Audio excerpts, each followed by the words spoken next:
야, 들어가. 나가 신고. 나가 신고. 나가 신고. 신고. 나가 신고. 나가 신고. 나가 신고. देख रहे हैं TTI news your on network. देश दुनिया की खास खबरें।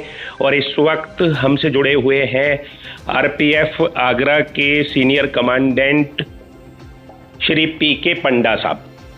और आपको पता ही है कि बीती रात दिल्ली, आगरा और मथुरा की आरपीएफ के अलावा आगरा मथुरा का स्थानीय पुलिस प्रशासन भी काफ़ी दौड़ धूप में रहा। और वो क्यों रहा? क्योंकि एक सूचना आई थी कि जो कर्नाटका एक्सप्रेस आ रही है उसमें बम रखा हुआ है और बम से उड़ाने की धमकी किसी के द्वारा दी गई थी। अधिक जानकारी सर हम आप ही से ले रहे हैं। आधिकारिक रूप में क्या जानकारी देना चाहेंगे? अब तक तो केस फुल्ली वर्कआउट हो चुका है।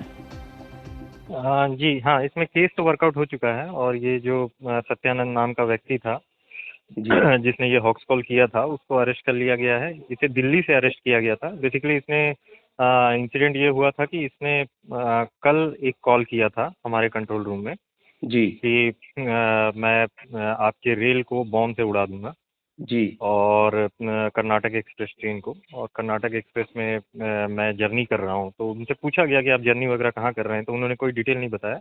उन्होंने जस्ट वो बिल्कुल फिल्मी स्टाइल में, एक फिल्म थी ए वेंसडे, जी उसकी तर्ज पे उसने मतलब ये मतलब बोला कि आप मुझे आइडेंटिफाई कीजिए, मैं ट्रेन में हूँ और मैं जी कहीं भी हो सकता हूँ, आप मुझे आइडेंटिफाई कीजिए। जी उसने अपना फोटो भी हमें सेंड कर दिया जी और उसका मोबाइल नंबर जो था वो हमने रिकॉर्ड कर लिया था, जी उसकी बातों को रिकॉर्ड कर लिया था। उसके बाद बेसिकली वो एक तरह से हमें चैलेंज कर रहा था। जी चैलेंज करने के बाद फिर हम लोगों ने उस पर एक्ट किया और सबसे पहले तो उसके मोबाइल नंबर को ट्रेस आउट किया, लोकेशन फाइंड आउट किया, जी लोकेशन दिखाया गया। क्योंकि ट्रेन में टाइम थी अभी, तो हमने सेम टाइम पे स्टेशनों में भी अलर्ट कर दिया था, सभी स्टेशनों को, दिल्ली से लेके आगरा तक के और आगरा के आगे के स्टेशनों को भी। जी और आगे वो इवन बैंगलोर तक जाती है ट्रेन, तो बैंगलोर को भी मतलब वहाँ तक भी अलर्ट कर दिया था हम लोगों ने। जी जी सभी जी स्टेशनों में चेकिंग बढ़ा दी गई थी। जी डॉग स्क्वाड, बम दस्ता, इन सभी को बुला के प्रॉपर चेकिंग की जा रही थी।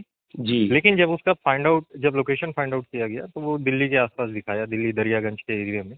जी हमने तुरंत जीआरपी और सिविल पुलिस को भी इसके बारे में इन्फॉर्म किया और उनके लोकेशन को फाइंड आउट करके उसके घर पे रेकी के लिए स्टाफ चले गए थे। स्टाफ ने जी कल रात में लगभग 8 बजे के आसपास उनको उनके घर से ही जी वहाँ से अरेस्ट किया। जी अरेस्ट करने के बाद उसको फिर यहाँ पे लाया गया है आगरा में।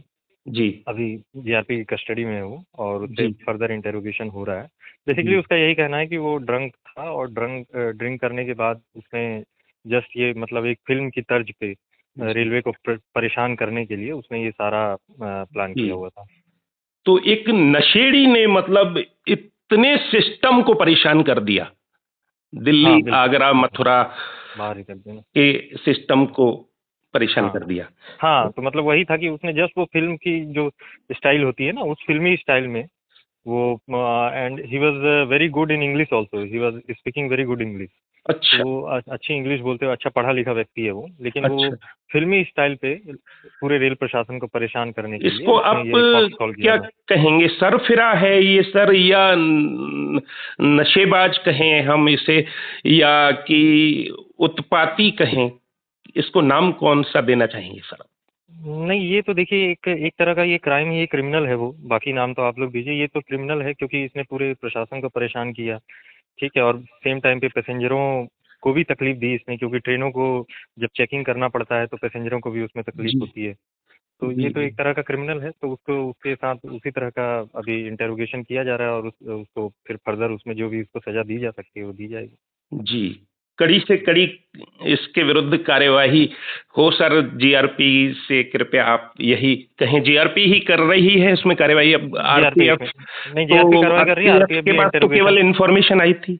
आरपीएफ के पास इंफॉर्मेशन आई थी, फिर हमने उनको ट्रेस किया था सर्विलांस पे, उनके जी। लोकेशन को फाइंड आउट किया था और और इस ये तरह से जो जीआरपी की अरेस्टिंग मदद ली हुई थी है फिर सर, हम। ये अरेस्टिंग दिल्ली पुलिस के द्वारा किया गया था उसको। अच्छा, और दिल्ली फिर पुलिस द्वारा की गई हाँ, थी। दिल्ली और पुलिस द्वारा। आरपीएफ की भी इसमें, जीआरपी की भी कोई भूमिका रही? हाँ, उसके बाद फिर जीआरपी की टीम उसको वहां से लेके आई, दिल्ली से लेके आई थी जीआरपी की टीम, जी जी जीआरपी आगरा की टीम।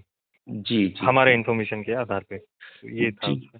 जी सर, बहुत धन्यवाद आपका इतना समय देने के लिए, इतनी जानकारी देने के लिए। अभी तक हमारे साथ रहे श्री पीके पांडा साहब, सीनियर कमांडेंट आरपीएफ आगरा, जिन्होंने जानकारी दी बीती रात जो तूफान रहा दिल्ली आगरा मथुरा में, एक सूचना को लेकर उस के शांत होने की जानकारी आपने दी, और उस तूफान को लाने वाले और तमाम सिस्टम को हलकान करने वाले एक शख्स को गिरफ्तार किया गया है, दिल्ली पुलिस द्वारा गिरफ्तार किया गया है।